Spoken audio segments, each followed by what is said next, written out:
Hi guys, my name is Wale and I want to do a quick video testimonial for diary.io DevOps Bootcamp.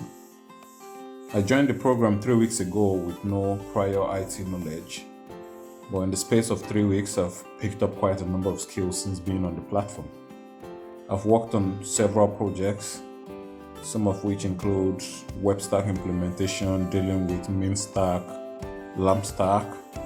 I've also worked on database, server client solution, and also some disk volume management. The project which I just finished dealt with configuring an end-to-end private cloud solution where I had to do some load balancing, NFS file share, CI/CD pipeline with Jenkins, and some other things. And all this I did with the skills I picked up since joining the program.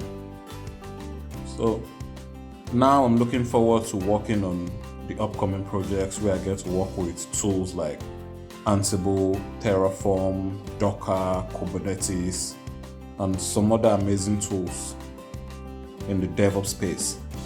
So if you're still considering or thinking about joining the program, I would say it's one you should definitely join because you get real value for your money.